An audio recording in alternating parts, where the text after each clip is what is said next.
Vamos a compartir pantallas. Hoy vamos a hacer un poco diferente porque hay la tecnología que uso usualmente no va a dar resultado con la presentación que tengo hoy.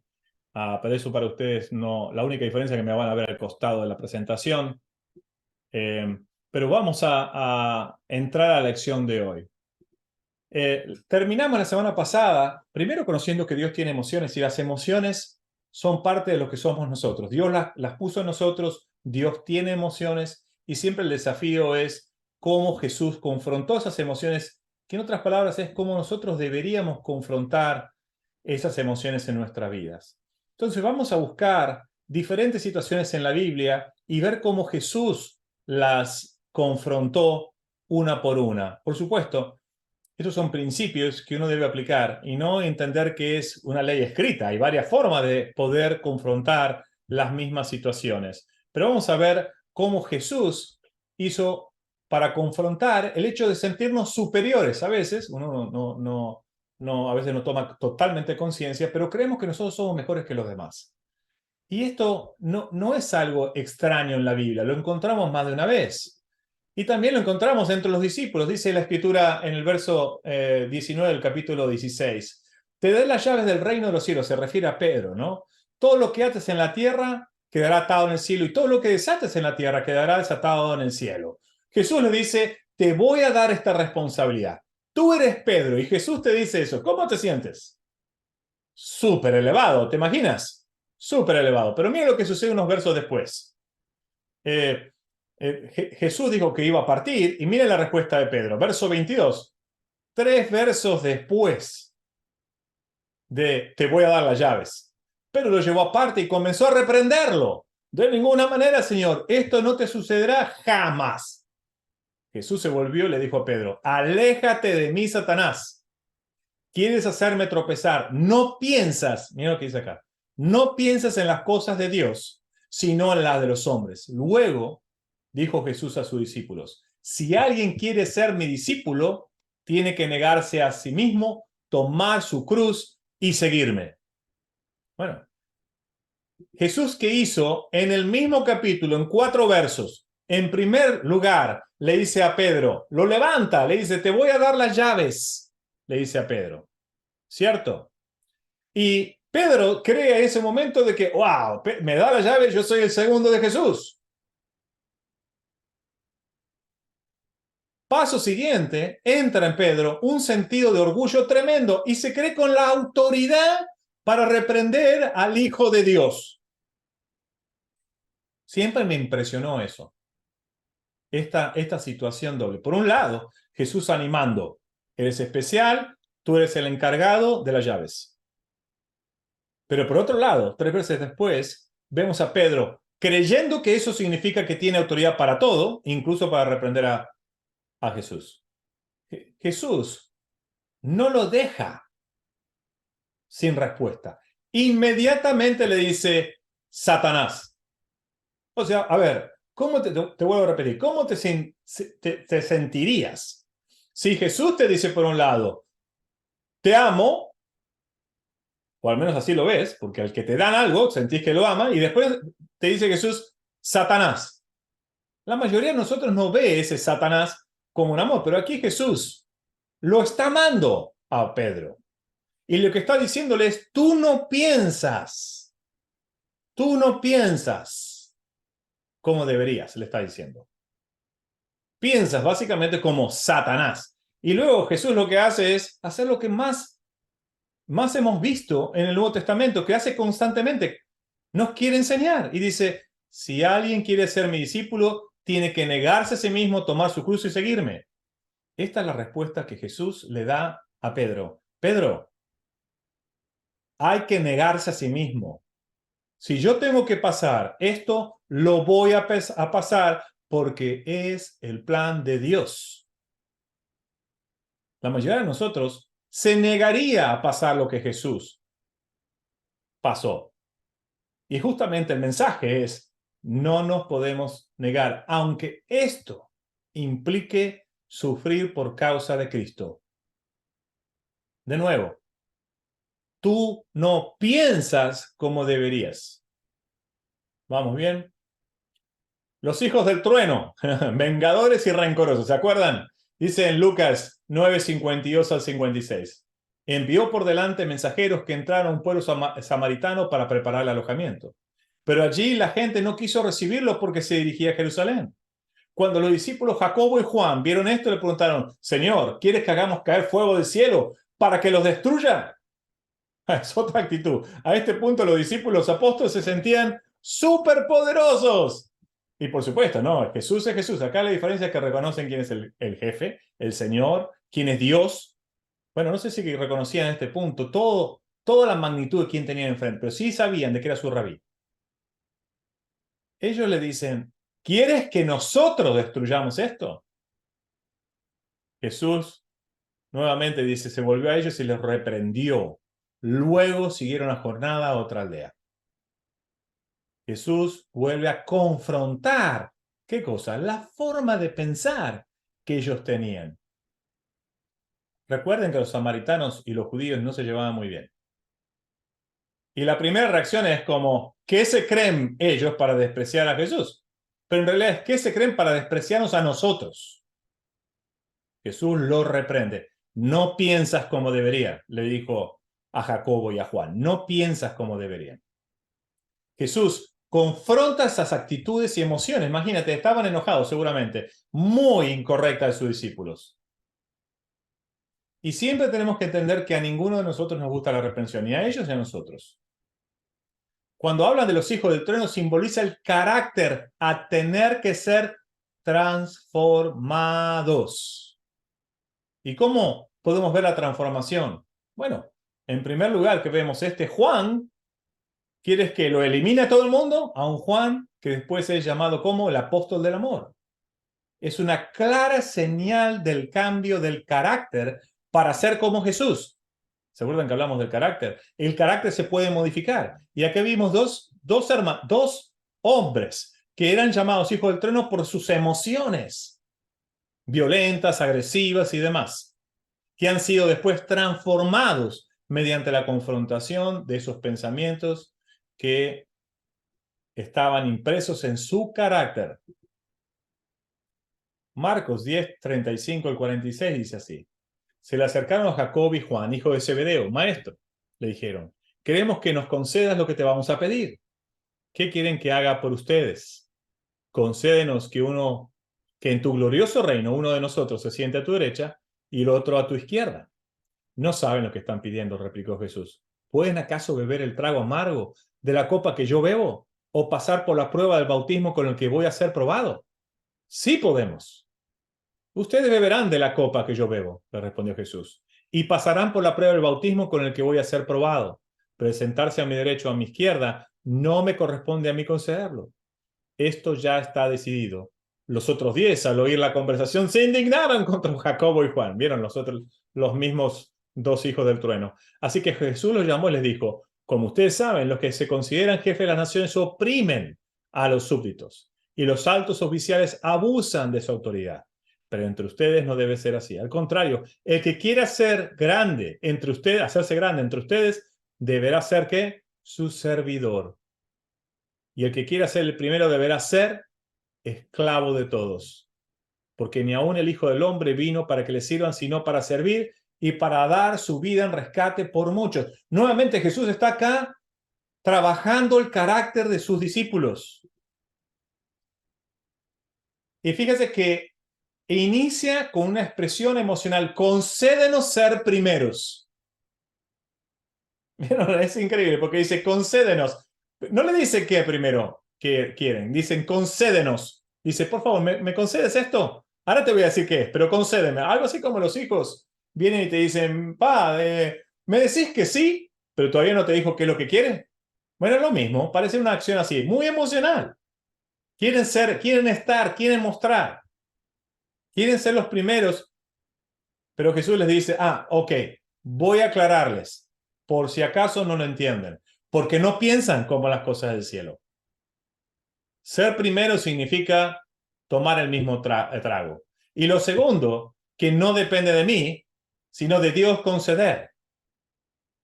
No, es como cuando oramos insistentemente y pensamos, Dios, dame esto, dame esto, dame esto, dame esto, dame esto. porque lo ansiamos, pero Dios no te lo da. Dios lidia con nuestro carácter de diferentes formas.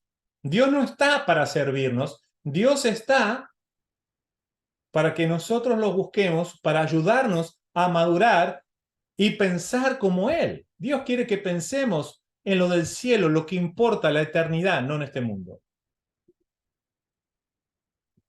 Los otros 10 reaccionan. ¿Qué se creen? Y nuevamente Jesús enseña a todos. Ok, en primer lugar, no hay ningún problema en ser primero. Es lo primero que, no lo dice así Jesús, pero dice, si quieren ser primeros, deben ser siervos de los demás. Lo segundo que le dice es, no sean como los líderes de este mundo. En otras palabras, no utilicen la forma de pensar el mundo, que ser líder significa ser el amo y que todos te sirvan. Después dice, no solamente eso, sino que en mi reino y mis seguidores dan la vida por los demás, como Él mismo lo ha hecho y lo hará. Dios, Jesús, da su vida constantemente, una y otra vez, cada vez que nosotros pecamos, nos limpia la gracia, la resurrección. Nuevamente vemos a Jesús lidiando con carácter, lidiando con los pensamientos. Es lo mismo, no piensan como el cielo. Mateo 11, 27, 30 dice, mi Padre me ha entregado todas las cosas. Nadie conoce al Hijo sino el Padre. Y nadie conoce al Padre sino el Hijo, y aquel a quien el Hijo quiera revelarlo. Vengan a mí todos ustedes que están cansados y agobiados, y yo les daré descanso. Carguen con mi yugo, aprendan de mí, pues yo soy apacible y humilde de corazón, y encontrarán descanso para su alma, porque mi yugo es suave y mi carga es liviana. Jesús dice, aprendan de mí. Yo soy paciente, humilde de corazón. O sea, ¿a quién les dice esto? A todos los cansados, dice a los agobiados, para que puedan encontrar descanso. Cuando la Biblia habla de yugo, nosotros muchas veces nos equivocamos pensando que es un peso, pero el yugo, básicamente, cuando un rabí habla de yugo, habla de la enseñanza, su forma de pensar, su estilo de vida. Es un conjunto de valores para que sus discípulos lo sigan. Jesús dice, mi yugo es liviano. Mi enseñanza, que se podría traducir, mi enseñanza, mi estilo de vida, es suave, es liviano.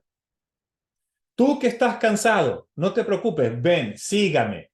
Esto no significa que no hay una acción de ejercicio, de sacrificio. Lo que significa es que créeme que es mejor. Aprende de mí. La vida del pecado no trae más que desgaste emocional y físico, culpa, conflictos. Y Jesús está diciendo a todos los cansados, agobiados. ¿Por qué? Por la actitud del pecado en nuestra vida, el trabajo del pecado en nuestra vida y en la vida de los demás que nos influencia, vengan a mí, cambien, luchen, trabajen. Ahora, siempre tenemos las excusas que están ahí ocultas como esperando devorarnos, ¿no? Y las excusas están muy relacionadas en cómo las emociones juegan un gran papel en nuestras vidas, ¿cierto? Jesús dice en 2 Corintios 10, 2 al 6, les ruego que cuando vayan no tenga que ser atrevido como me he propuesto ser con algunos que opinan, que vivimos, miren lo que dice ahora, según criterios meramente humanos. Pues aunque vivimos en el mundo, no libramos batallas como lo hace el mundo.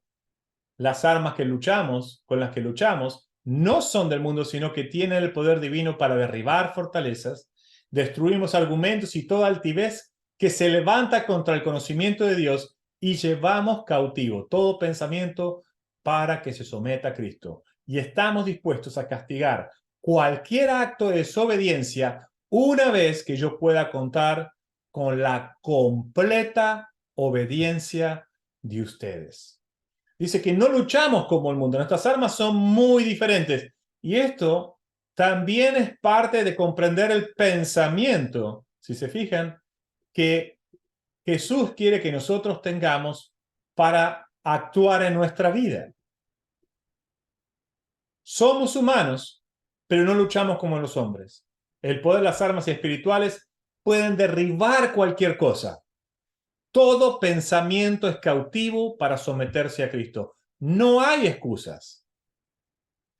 Recuérdense que las emociones después se convierten en pensamientos que se convierten en acciones. Al someter nuestros pensamientos a Cristo, no es someter las emociones son válidas y van a emerger en nuestra vida, sino al someter nuestros pensamientos a Cristo, no dejamos que nuestras emociones influencien nuestros pensamientos y estos, a su vez, nuestro comportamiento. Yo sé que se hace a este punto, wow, está genial, ya entendemos esto. Entendemos que tenemos carácter que es formado por el ambiente, tenemos emociones y Dios tiene emociones, pero esas emociones nos juegan una mala pasada porque se entrometen en nuestros pensamientos que nos hacen actuar de una forma determinada, ¿cierto? Estamos todos aquí bastante más confundidos que la vez pasada, pero ¿cómo arreglamos esto?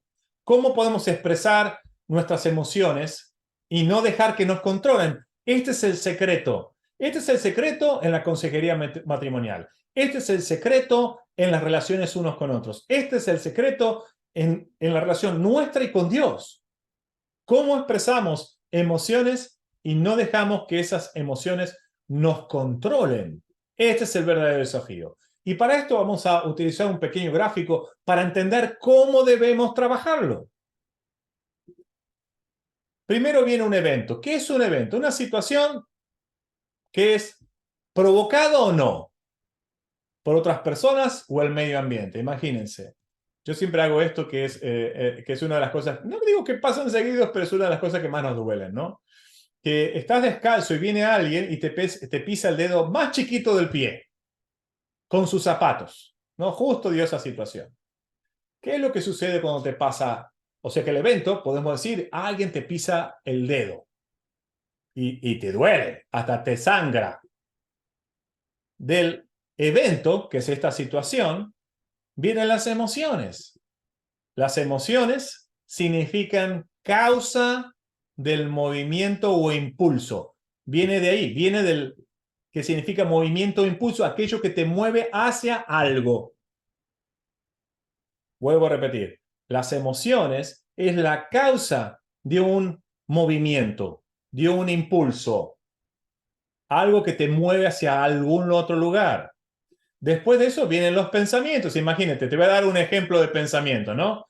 En el caso que les acabo de dar, te pisan el dedo y dices, ¿pero acaso no me vio? ¿No vio que yo estaba descalzo? ¿Por qué se acercó a mí con esos zapatotes? ¿Vieron esos de trabajo de la construcción que tienen hasta punta de acero? Si me vio que yo estaba descalzo. Y el pensamiento es la capacidad de las personas de formar ideas y representaciones de la realidad en su mente. Esto implica que yo me estoy imaginando que él lo hizo a propósito. ¿Vieron cómo viene acá? Las emociones me dominan. Tengo dolor. ¿Qué piensa cuando tenés dolor? Lo hizo a propósito. Nunca uno piensa lo mejor cuando alguien hace algo así. O al menos lo mínimo que pensamos, decimos, fue un descuidado.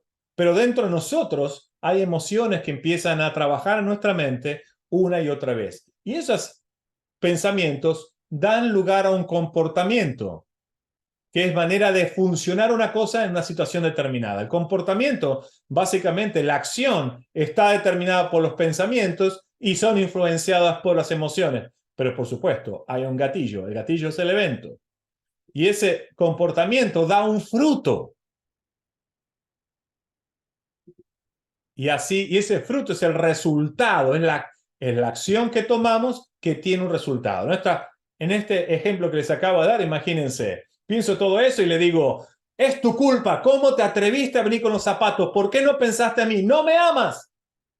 Y tal vez reacciona hasta dándole un golpe, ¿no? Somos cristianos, eso no lo hacemos, pero por ahí verbalmente sí se nos escapa la boca bastante, o hasta estamos enojados con la persona, no le voy a dirigir la palabra.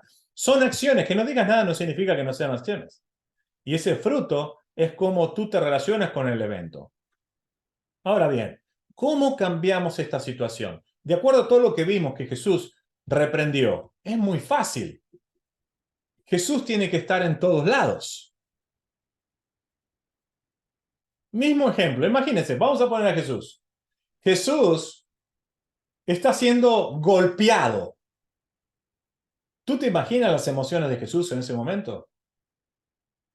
Golpeado por la misma gente que él está sirviendo y está dispuesto a morir y ama profundamente y que ha hecho muchos milagros. Ese pueblo es el que lo golpea, el que lo insulta, el que lo escupe, el que lo abandona. Los discípulos se fueron todos. Luego de eso, lo llevan, después de golpearlo, y lo azotan. No solamente que lo golpean, ahora lo azotan. Y al final de azotarlo, encima lo crucifican. ¿Cómo crees que Jesús reaccionó a todas las emociones que tenía? ¿Cómo es que pudo llegar a la cruz sin negar a Dios? Y recordemos que Jesús no utilizó su poder para evitar la influencia de sus emociones, sus pensamientos, sus comportamientos y sus frutos. La forma en que Jesús enfrentó todo eso es teniendo ¿qué cosa?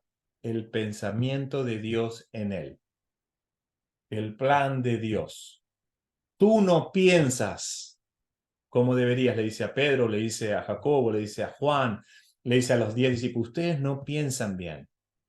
Ustedes todo lo que han reaccionado, todo el fruto de lo que han mostrado tiene que ver con que su pensamiento es equivocado. Ahora bien, ¿cuáles son las emociones que tenemos que tomar en cuenta? El miedo, ¿no? Cuando hay miedo sentimos que hay peligro alrededor, que esto puede producir ansiedad en nosotros, incertidumbre, inseguridad ante una reacción. Alguien levanta la voz, por ejemplo, o una situación agresiva. Sorpresa, asombro, desconcierto, es algo muy transitorio, ¿no? Por ejemplo, hoy mi esposa estaba escuchando su música con los auriculares en la cocina y yo voy de atrás y la toco y pegó un salto tremendo, fue una sorpresa. Me miró, me dice, no, y me tira, en broma, ¿no? Me hace así, como diciendo, ¿por qué me asustas? ¿No? Adversión, esto es el disgusto, asco. Básicamente nos alejamos del objeto o de lo que fuera que nos produce esa adversión. Rabia, enojo, resentimiento, furia, irritabilidad, la ira. Yo sé que ninguno de ustedes ha tenido esto, ¿no? Alegría, ¿no? Esta está buena, esta sí, todos nos sentimos bien, ¿no? Es diversión, euforia, gratificación, contentos, da una sensación de bienestar, de seguridad. Tristeza, esto es pena, soledad, pesimismo. Estas son las emociones que nosotros vivimos. Por supuesto, hay varias clasificaciones que las hacen más grandes o las hacen estas que les estamos mostrando ahora acá. Ahora bien, ¿por qué es importante saber? Porque si tú sientes algo de esto, es el lugar donde tenemos que comenzar. ¿Y saben cuál es el momento de comenzar? A expresar. Tengo miedo. Es difícil expresar eso, ¿cierto? Pero si lo expresamos, le quitamos poder al pensamiento. Tienes una sorpresa o lo que fuera, la situación que fuera, la emoción que sea, esto nos tiene que ayudar a entenderlo, a poder trabajar nuestras emociones, nuestros pensamientos. Acuérdense, tener emociones es parte de quienes somos, pero no podemos dejar que esas emociones nos controlen. El trabajo es someter nuestros pensamientos a Cristo. Hace unos años atrás hice un ejercicio con un grupo de líderes. Les pregunté, ¿tenemos la libertad de decir lo que queremos? En un mundo donde la libertad es todo, claro, ¿cómo no tenemos? Tenemos el derecho de decir así. Esto es lo que decimos, ¿cierto? Y básicamente la tarea fue dividirse en grupo e ir a la Biblia y decir qué decía la Biblia con respecto a esto. Y por supuesto, algunos decían sí, pero bueno, y sí por el otro, hasta que finalmente llegaron a la escritura que dice, todo pensamiento debe ser sometido a Cristo. En otras palabras, no estamos nosotros libres de decir lo que querramos. Tenemos que pensar, ¿esto pensaría Jesús en esta situación? ¿Se recuerdan? los hijos del trueno? ¿Quieres que hagamos caer fuego y destruimos este lugar porque nos despreciaron? ¿Qué sintieron ahí? Ira. Y Jesús los reprende, ¿no? Por supuesto, enseguida. Pedro, creyéndose con la autoridad para reprender a Jesús. No te puedo perder, tengo miedo, no te voy a perder. De ninguna manera. ¿Cómo lo reprendió Jesús? Satanás, no piensas como debieras. Por supuesto, ahí está Jesús en vivo y en directo, haciendo la acción que nos pide a nosotros que debemos hacer, que es someternos, imitar la forma de pensar de Jesús. Él sintió miedo, sorpresa, aversión, ira, alegría, tristeza. Sin embargo, no dejó que eso lo controlara. Y de la misma forma nosotros no podemos dejar que nuestras emociones determinen cómo pensamos. Claro que duele cuando nos faltamos el respeto. Claro que duele cuando no somos agradecidos con otros y no son agradecidos con nosotros. Claro que duele. ¿Cómo no va a doler? Claro que duele cuando alguien nos decepciona. Tenemos tristeza. Claro que sí. No estoy diciendo que estas emociones no las vamos a tener. Por el contrario, recuérdense que Dios tiene esas emociones. Pero el tener las emociones no implica que demos rienda suelta, que nuestros pensamientos nos lleven a un lugar que no es el correcto, actuar y finalmente tener un fruto que no es el correcto. Hay muchas cosas que parecen increíblemente buenas, pero nos llevan a la perdición. Aún la alegría nos puede dar una sensación incorrecta de no confrontar, porque estoy alegre, las situaciones que son incorrectas en la vida de quien tenemos alrededor. Ah, estamos alegres, entonces hoy no hay corrección para nadie. No, aún en esos momentos debe haber una acción de hacer lo correcto. Estamos todos en fiesta, entonces, bueno, está bien, se pasó una copa de más, porque estamos en fiesta, equivocados. En todo momento debemos decir para nosotros mismos, este pensamiento, estamos alegres, que hace mal una copita más, es incorrecto, porque nos va a llevar a tener un fruto incorrecto. Nuestro fruto es nuestra salvación. Hay que mirarlo así. Nosotros tenemos que dar la batalla en la mente, en la forma de pensar, porque lo que sale de nosotros nos va a determinar en qué camino estamos, para qué lugar vamos a ir. Jesús es nuestro Señor y nuestro Señor de los pensamientos. Recuerden que cuando nosotros no lidiamos con nuestros pensamientos, aunque nuestras acciones parezcan correctas, tarde o temprano van a manifestar lo que hay adentro. Jesús decía, de la abundancia del corazón, abra la boca. Lo que nosotros expresamos inclusive, hay que aclarar esto, no solamente la boca en forma verbal, también nuestras acciones. Las acciones determinan qué es lo que hay en nuestra mente. No nos podemos engañar. No nos podemos engañar pensando que simplemente porque no insultamos en nuestro corazón, no estamos despreciando o odiando. Que porque no blasfemamos, no estamos realmente en nuestro corazón queriéndonos alejar de Dios. Tenemos que tener cuidado porque maquillamos, ese es el mundo, nos engañamos, cuando en realidad nuestras emociones y sentimientos quieren alejarnos unos de otros. ¿Puedo yo estar separado de mi hermano en Cristo? Ustedes saben la respuesta. Nunca. Nunca. Sin embargo, nuestro carácter muchas veces nos ha hecho separarnos. Y el carácter tiene que ver con las acciones que nos hemos acostumbrado a tener, los pensamientos que nos estamos acostumbrados a tener por interacción del medio.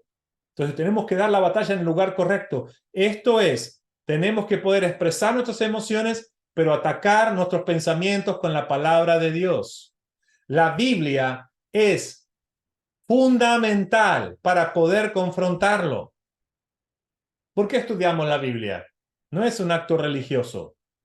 Es un acto de acción, de transformación de nuestro pensamiento. Y mientras más entendamos la palabra de Dios, no intelectualmente nada más, sino prácticamente entenderemos que es la forma correcta y sabremos qué no debemos hacer. Queremos transformar nuestro carácter, pero no utilizamos el arma fundamental, que es la Biblia. cuando habla de recompensa, cuando habla de la promesa, cuando habla de que esto te va a llevar a la perdición, que este pensamiento no es el mejor, que es más excelente amar a quienes te odian. Imagínense todo lo que la Biblia hace en nuestras vidas y transforma nuestros pensamientos, que esto se traduce en frutos, en hechos. El discipulado es una herramienta para ayudarnos. El hablar con otras personas, porque eso ayuda a que podamos controlar y transformar nuestros pensamientos. Nos quedamos encerrados, no hablamos con nadie, pensamos de que estamos bien y nadie nos va a confrontar, como hacía Jesús con sus discípulos. Jesús discipulaba a sus discípulos, confrontaba. Y después vemos Pablo y la iglesia en el primer siglo haciendo exactamente lo mismo. Nuestra forma de pensar debe ser cambiada y por eso necesitamos a otros. Esto nos va a dar el fruto espiritual que nos va a llevar a la salvación. El discipulado no es estar uno sobre otro. El discipulado es estar uno con otro, unidos, juntos, luchando para entender qué es correcto delante de Dios. Y esto, por supuesto, no es un tiempo donde voy a buscar la escritura que a mí me parece para ayudar a la persona que tengo al lado, sino escuchar debidamente e ir a la Biblia juntos para ver cuál es el pensamiento que Dios quiere que tengamos. Miren la diferencia que hay. Porque el tiempo no es voy a corregir al otro, aunque sí, corregimos. Pero yo quiero invitarlos a tener un tiempo de corregirnos mutuamente. Esto es, juntos aprender de lo que está experienciando el otro. Si hacemos esto, adivinen qué sucede. Empieza a dar un fruto muy importante en nuestras vidas, porque nos acompañamos en la transformación. Mi esposa y yo trabajamos mucho esto juntos. Por la cantidad de lugares que hemos estado, lugares que nos hemos mudado, países que hemos tenido que mudarnos y cambiado. Por las diferencias culturales de cada lugar, hemos tenido que una y otra vez, ella y yo, trabajar el discipulado entre nosotros, ayudarnos a constantemente ser como Jesús. No como Sarai quiere de mí y yo quiero de ella, sino qué es lo que dice la Escritura, cómo debemos comportarnos. Mi esposa, chiquita como la ven, no tiene ningún problema de decirme, Sebastián, esto no está bien. Esto no está bien, Sebastián. Como yo tampoco tengo ningún problema en decirle a Sarai, no, Sarai, esto no está bien. Sabemos que esto es lo que dice la Escritura, porque nos ayudamos mutuamente. Discipulado es una herramienta poderosa en la relación de los cristianos y la posibilidad de avanzar y crecer. Crecer a la plena estatura de Cristo, ser perfectos. Es la Biblia y el discipulado, pero el discipulado con la Biblia. Recuérdense, nuestra batalla, las emociones van a salir, las vamos a tener. Es imposible que nosotros las tengamos. Dios nos las dio en su perfecto diseño por nosotros, nos las puso por una razón. Lo que nosotros no podemos dar cabida a que esas emociones nos hagan tener un pensamiento que no sea espiritual. Y este es el verdadero desafío que tenemos, porque es de ahí que vienen toda clase de maldad. Los pensamientos. No son las emociones. No es la ira que te lleva a matar. Es la no comprender que todo lo que está alrededor es creación de Dios. Porque si sabes eso en tus pensamientos, tu ira se controla. ¿Se dan cuenta? Es un desafío que todos tenemos, pero también tenemos herramientas tan poderosas, aún la oración, aún el entregarnos, el hacer todo lo contrario una y otra vez. Cada uno de nosotros tiene que tomar esto muy en cuenta. Hace muchos años, yo tuve en un trabajo, yo era un consultor externo y había un gerente. Siempre cuento esta historia porque ha sido para mí muy, muy importante como discípulo, un joven cristiano. Y mi problema es que esta persona odiaba el sistema que estábamos implementando en la empresa de metales. Lo odiaba tanto que era alguien que constantemente tenía un problema, siempre conmigo. Y yo no tenía ningún problema con él, era un cristiano, ¿no? No tengo problema. Pero era tanta la adversión que llegué a tener yo de la persona que actuaba bien fuerte con él, unas peleas tremendas tenía. Y yo salía del trabajo amargadísimo porque decía, ¿cómo puede ser que yo esté peleando así? Entonces yo me acuerdo que fui con hermanos, ¿no? Que tenían relaciones discipuladas y me dicen, pero Sebastián, ¿no crees que no estás amándolo? Pero si me hace esto, oculta información, rompe computadoras, yo sé que lo hace. Dice, pero Sebastián, te vuelvo a repetir, ¿no crees que así no actuaría Jesús con esa persona? Y yo seguía argumentando. ¿Qué decía argumentando? No, es injusto. Bueno, finalmente me voy al otro día y ¿qué me pasa? Tengo un encontronazo con él y recordé todas las palabras que este hermano me dijo. Una por una. Y me dijo, recuerda, si te mantienes fieles a las enseñanzas, serás de veras un discípulo de Jesús. Eso es lo que recordé de esa escritura. Para mí es fundamental esa escritura en mi vida cristiana. Y me di vuelta y dije, no, esto no está bien. Le grité, le había gritado, no faltaba el respeto, no le había insultado ni nada, pero estaba enojado y había expresado mi enojo con él. Dije, no, esto no está bien. Me di vuelta, me fui a donde estaba y le dije, ¿sabes qué? No está bien, perdón por cómo grité. Mire, fue algo raro, pero yo vi la cara de él como diciendo, ¿qué? ¿Me está pidiendo perdón? Y lo dejé, se quedó, no me dijo nada, estaba mudo. Pero yo me di vuelta y tenía una sonrisa, pero una sonrisa, parecía un niño chiquito que había hecho la cosa más increíble del mundo. Dije, le pedí perdón y yo me siento mejor que él. Esto no lo puedo creer. ¿Cómo puede ser? Y recuerdo que me fui caminando a mi oficina, súper alegre y súper contento, porque hice lo que tenía que hacer. No les voy a hacer larga la historia, pero me convertí en un gran amigo de él. Los dos hicimos una gran amistad. ¿No es lo que dice Jesús? Amar a tus enemigos. No fue fácil para mí entenderlo. Como es probable que no es fácil para ti entenderlo, pero es acerca de los pensamientos. Ahí hice un pequeño ejercicio con una sola escritura y ahí me di cuenta que conocí la verdad y la verdad me liberó. En una sola acción pedí perdón. En una sola acción pude ver la escritura de Jesús. Si se mantienen fieles a mis enseñanzas, serán de veras mis discípulos, conocerán la verdad y la verdad los hará libre. ¿Cómo hay libertad en actuar y pensar como el cielo? Ser perfectos, ser completos implica trabajar nuestro carácter. El carácter fundamental nos va a llevar a la salvación y va a llevar a muchos a la salvación. Porque la transformación de nuestra vida, quienes somos nosotros, está aquí. Es lo que nosotros actuamos alrededor. Es lo que mostramos a los demás. Ese es el fruto que debe ser el espíritu de nuestras vidas. Así que desafiémonos. ¿Qué vamos a hacer en los grupos ahora? Vamos a hablar, ahora vamos a ejercitar, vamos a ayudarnos. ¿Cómo nos vamos a ayudar? Yo sé que esperemos ahora, Carlos va a hacer grupos pequeños, esperemos de 4 personas. Y si son más, no importa, no se preocupen, no se vayan, hagan el ejercicio y traten de ayudarse, si quieren, en casos hipotéticos. Pero no se tomen todo el tiempo en expresar el caso hipotético. Yo recién en 30 segundos les conté un caso rápido.